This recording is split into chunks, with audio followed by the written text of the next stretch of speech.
धनतेरस का पर्व हमें कब मनाना है, धनतेरस पूजा का शुभ मुहूर्त क्या है, धनतेरस खरीदारी का शुभ मुहूर्त क्या है, इस दिन हमें क्या क्या चीजें जरूर खरीदनी चाहिए। क्या हम जो पूजा करते हैं वो बिना व्रत किए हम पूजा नहीं कर सकते हैं? माता लक्ष्मी, भगवान गणेश की जो प्रतिमा हम नई लेकर आते हैं, क्या उसकी पूजा हमें धनत्रयोदशी पर करनी है कि पुरानी मूर्तियों की पूजा करनी है? यदि हम पुरानी मूर्तियों की पूजा करते हैं तो दीपावली पर हम कब पूजा करेंगे, किसका विसर्जन करेंगे? पूजा के समय जो हम घी या तेल का इस्तेमाल करेंगे वो क्या होना चाहिए?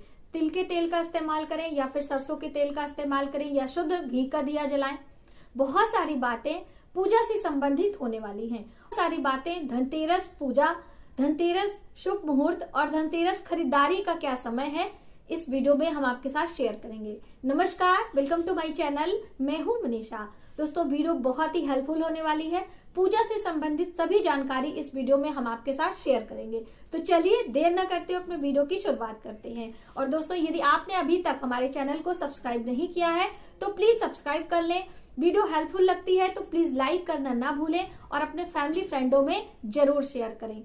सबसे पहले तो आप सभी को धन त्रयोदशी की हार्दिक शुभकामनाएं। धन त्रयोदशी का पर्व बहुत ही शुभ माना जाता है।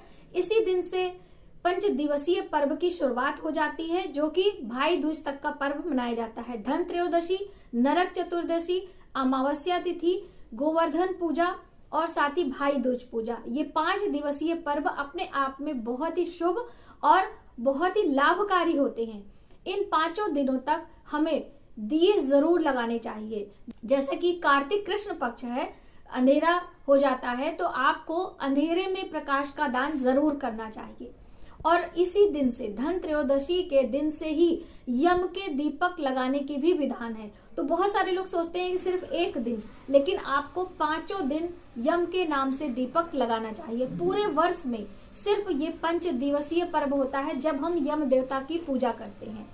और दोस्तों, धन त्रयोदशी के दिन माता लक्ष्मी के सेनापति कुबेर देवता की पूजा की जाती है। पूरे वर्ष में सिर्फ ये समय होता है जब हम कुबेर देवता की पूजा करते हैं।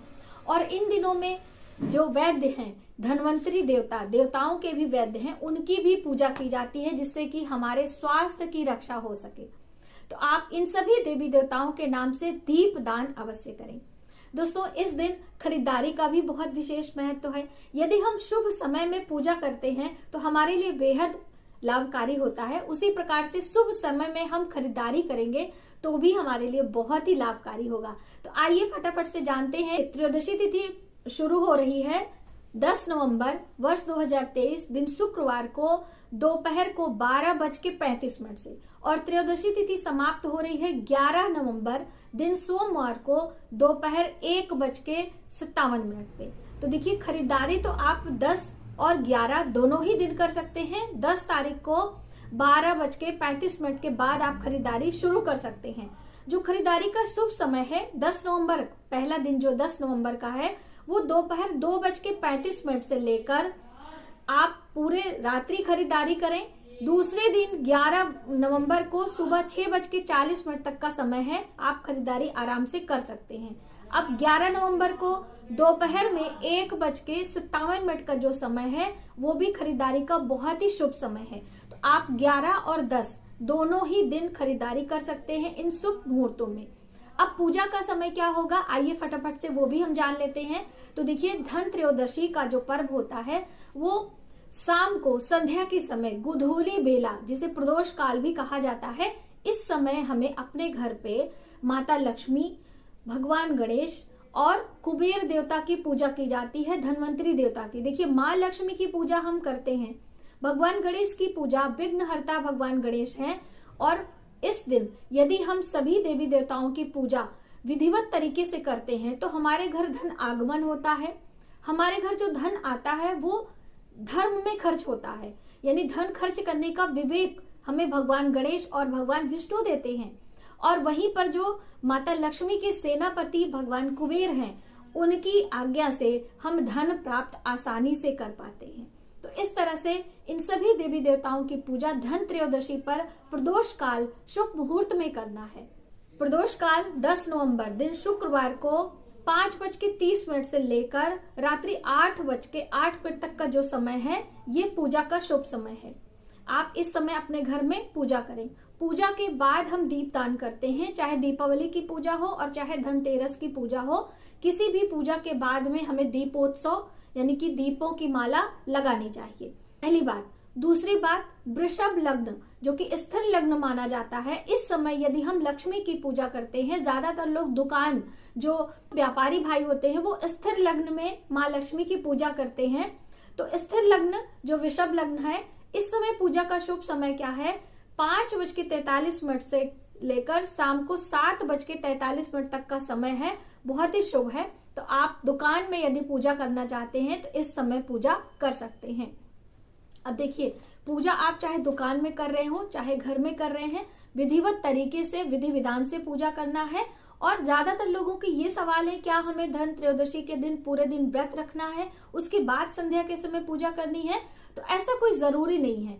आप यदि त्रयोदशी यानी जो प्रदोष का व्रत है यदि आप करते हैं तो अच्छी बात है, यदि आप नहीं करते हैं तो भी आप संध्या के समय स्नान ध्यान करके शुद्ध साफ वस्त्र पहनकर अपने घर पे माता लक्ष्मी, भगवान गणेश, धन्वंतरी देवता और कुबेर देवता, साथ ही विष्णु भगवान की पूजा करना ना भूलें।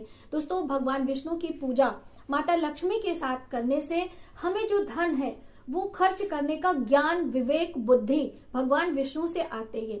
और जो भगवान गणेश है वो हमारे हर कार्य को विघ्न, उसके सभी विघ्न को हरते हुए विघ्नहर्ता भगवान गणेश कहे जाते हैं। तो उनकी पूजा आपको सदैव करनी चाहिए।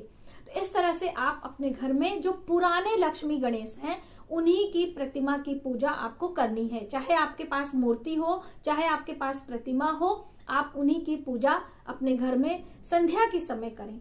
और इस दिन धन्वंतरी देवता की भी पूजा की जाती है। तो यदि आपके पास धन्वंतरी देवता की प्रतिमा नहीं है तो आप सुपारी पर धन्वंतरी देवता का आवाहन कर सकते हैं। सुपारी पर कुबेर देवता का भी आवाहन किया जाता है और उसके बाद आप इनका विसर्जन भी कर दीजिएगा।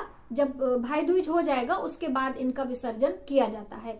इस प्रकार से आप अपने घर में शुद्ध मन और पवित्र मन से पूजा करें और माता लक्ष्मी को प्रसन्न करें। दोस्तों, इस दिन जो खरीदारी हम करेंगे कुछ विशेष चीजें आपको लेकर आनी होती हैं। तो देखिए, चांदी, सोना यानी धातु खरीदने की बहुत बड़ी महत्वता है। तो आप कोई भी प्रकार की धातु खरीदें, तांबे की वस्तु खरीद सकते हैं, पीतल की खरीद सकते हैं, चांदी खरीद सकते हैं, लेकिन धातु के अंतर्गत लोहा भी आता है। तो लोहा आपको नहीं खरीदना है, इस चीज का आप ध्यान रखें। कांच की कोई वस्तु, कोई प्लास्टिक की वस्तु, कोई भी इस तरह की चीजें आप खरीदने से बचें। अन्य दिन खरीद सकते हैं। ये धनत्रयोदशी पर आप अपने घर चांदी, सोना, तांबा, पीतल आदि ला सकते हैं। दोस्तों, यदि आप सोना चांदी नहीं खरीद सकते हैं तो आप मिट्टी के पात्र भी खरीद सकते हैं। जल रखने के लिए पात्र खरीद सकते हैं। इस दिन जल का दान करना चाहिए। दोस्तों, जल का दान, धन का दान आप दिन में कर सकते हैं। प्रदोष काल के बाद आप धन का दान ना करें। इस दिन आप आंवले का दान कर सकते हैं। किसी भी मंदिर में यदि आप 13 आंवले का दान करते हैं तो आपके लिए बहुत ही शुभ होता है। एक आंवला, कार्तिक मास में एक आंवला सोने के बराबर माना जाता है। तो इसलिए आप 13, त्रयोदशी तिथि है तो आप 13 आंवले का दान कर सकते हैं। यदि आप कुछ भी ज्यादा दान पुण्य नहीं कर सकते हैं तो ये 13 आंवले का दान आपके जीवन में सोना बरसाने का काम करता है। दोस्तों, ये सारी छोटी छोटी जो बातें होती हैं हमारे जीवन में बहुत महत्व रखती हैं। तो यदि आप शुभ मुहूर्त में, जो पूजा का शुभ समय है, पूजा के बाद आप जाके किसी मंदिर में, चाहे किसी भी देवी देवता का मंदिर हो, भगवान शिव का हो, शिवलिंग पर आंवले चढ़ा सकते हैं। किसी भी माँ दुर्गा के मंदिर में, माँ लक्ष्मी के मंदिर में जाके ये आंवला यदि आप चढ़ाकर आते हैं, वहीं पर आप छोड़ दीजिएगा। इस तरह से आप यदि मंदिर में दान करते हैं तो आपके जीवन में धन आने से कोई रोक नहीं सकता है। बहुत ही छोटा सा उपाय है, आप इसे जरूर करें। और इस दिन आपको अपने सहकर्मी यानी कि जो आपके साथ में काम करते हैं, आपके नीचे काम करते हैं, आपके लिए काम करते हैं, उन्हें धन अवश्य देना चाहिए। कोई उपहार, कोई गिफ्ट, कोई मिष्ठान जरूर आपको उपहार स्वरूप देना चाहिए। तो इस तरह से आप इन छोटी छोटी बातों का ध्यान रखते हुए धन त्रयोदशी पर शुभ मुहूर्त में खरीदारी करें, शुभ मुहूर्त में पूजा करें और मंदिर में जाकर आंवले का दान अवश्य करें। और दोस्तों, हम लोगों के यहाँ ये ग्वालन अवश्य लेकर आते हैं धन त्रयोदशी के दिन। और ये चौघड़िया, तो बहुत सारे लोगों ने पूछा था कि ये चौघड़िया और ये ग्वालन हमें क्या करना है। तो इन ग्वालन पे हमें दीप लगाकर माता तुलसी और माँ लक्ष्मी की आरती करनी होती है। और इस चौघड़िया में 4 प्रकार की अलग अलग चीजें जैसे कि खील, बतासे, मिठाइयाँ आदि भरकर माता लक्ष्मी को अमावस्या तिथि पर भोग लगाते हैं। और इस दिन धन त्रयोदशी के दिन आपको अपने घर में लक्ष्मी गणेश, मिट्टी के दिए, खील, बताशे, धातु की वस्तुएं आदि सब घर पे लेकर आना चाहिए। झाड़ू भी खरीदने की परंपरा है, तो झाड़ू भी धन त्रयोदशी पर आप लेकर आएं। झाड़ू का पूजन और झाड़ू का इस्तेमाल कब करना है, इसके लिए हम आपको आने वाले वीडियो में जरूर जानकारी देंगे। तो आज की वीडियो बस इतना ही। मिलते हैं एक नई जानकारी के साथ नए वीडियो में। तब तक आप अपना ख्याल रखें। जय माता।